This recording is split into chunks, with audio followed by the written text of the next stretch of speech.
मोहब्बत और प्यार दे रहे हैं, लेकिन अभी बहुत कम है और चाहिए, क्योंकि वो उस लायक है।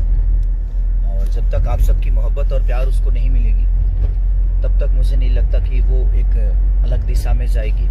नमस्कार दोस्तों, एक बार फिर से लेकर आ गया हूँ बहुत ही बड़ी और बहुत ही बढ़िया खबर। दोस्तों, अगर आप भी भोजपुरी के दबंग स्टार, ट्रेंडिंग स्टार और हिट मशीन कहे जाने वाले खेसारी लाल यादव के फैन हैं, तो वीडियो को दिल से लाइक करके चैनल को सब्सक्राइब जरूर कीजिएगा। दोस्तों, हाल ही में भोजपुरी के सबसे बड़े सुपरस्टार खेसारी लाल यादव का फिल्म फरिश्ता रिलीज हुआ था। दोस्तों, ये फिल्म बहुत ही बढ़िया था और ये फिल्म सुपर हिट भी हुआ। दोस्तों, आपको बता दें कि ये फिल्म इतना ज्यादा हिट हुआ कि हॉल में इस फिल्म को देखने के लिए मारपीट और कुर्सी तक टूट गया। वही दोस्तों, आपको बता दें कि इस फिल्म का सुपर हिट होने के बाद खेसारी लाल यादव एक और सुपर हिट फिल्म की शूटिंग कर रहे हैं, जिस फिल्म का नाम है रंग दे बसंती। दोस्तों, ये फिल्म देशभक्ति और एक बहुत ही बढ़िया पारिवारिक फिल्म होने वाला है। दोस्तों, ये फिल्म भोजपुरी का सबसे बढ़िया फिल्म बताया जा रहा है, क्योंकि दोस्तों खेसारी लाल यादव एक से एक अच्छी और सुपर हिट फिल्म बना रहे हैं। तो दोस्तों, आपको क्या लगता है, ये फिल्म सुपर हिट होगा या फ्लॉप? नीचे कमेंट करके जरूर बताइएगा। और वीडियो में दिया गया जानकारी अच्छा लगा हो तो वीडियो को दिल से लाइक करके चैनल को सब्सक्राइब जरूर कीजिएगा।